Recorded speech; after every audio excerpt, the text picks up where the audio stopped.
ગુજરાતની જે સ્થાનિક ચૂંટણીઓ થઈ રહી છે એક જાતનું નાટક જ છે.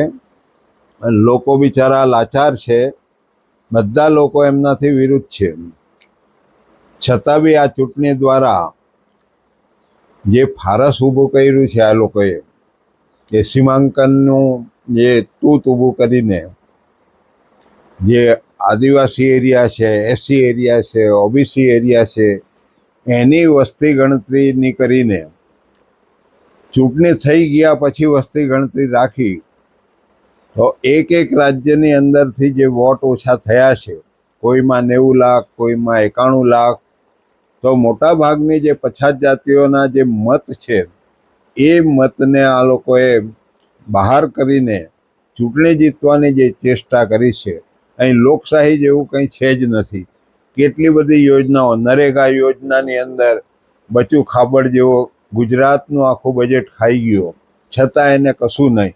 ભરૂચ જિલ્લાની વાત કરીએ તો ભરૂચની અંદર પાર્ટીના તે વખતના પ્રમુખ જ પૈસા લે કરોડ ઉપર આના નરેગાના, તો એનું નામ નહીં આવે. લોકશાહી જેવું અહીંયા આગળ કશું છે જ નથી ગુજરાતની અંદર ને દેશની અંદર.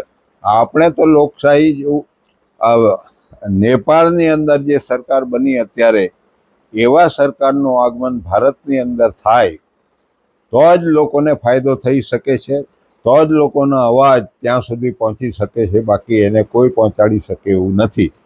ઈવીએમની અંદર સેટિંગ કરીને આ બધું બેઠા છે એ લોકો. મતદાન જે શબ્દ છે, મતાધિકાર હોવો જોઈએ. દાન એટલે પાછું નહીં લેવાની શરતે. આ લોકો એમ કહે છે કે તમને દાન આપી દો છો મતનો, અમે જે કરીએ તે ખરું. પણ લોકોએ બી સમજવાની જરૂર છે, આ સંવિધાનિક શબ્દ નથી. જે મતાધિકાર વાપરવો જોઈએ ને એ લોકોને કોઈ દિવસ મત જ નહીં આપવો જોઈએ. બેલેટથી ચૂંટણી એમની તાકાત હોય તો બેલેટથી ચૂંટણી કરવી જોઈએ ગુજરાતની અંદર. તો હું ચેલેન્જ કરી આપું કે ભાજપ જીતે છે બેલેટના રાજની અંદર, તો આપણે માનીએ કે લોકો તમારી સાથે છે. બાકી આ એક જાતની જો હુકમી અધિકારીઓ દ્વારા દબાવવાની જે કોશિશ છે, આજે દબાવી રહ્યા છે. કેટલાય ફોર્મ એ લોકોએ ઊંચકી જઈને ભરી દીધા છે. એને મુક્ત ચૂંટણી આ ગુજરાતમાં કોણ કહી, મારે એમ કહેવું છે.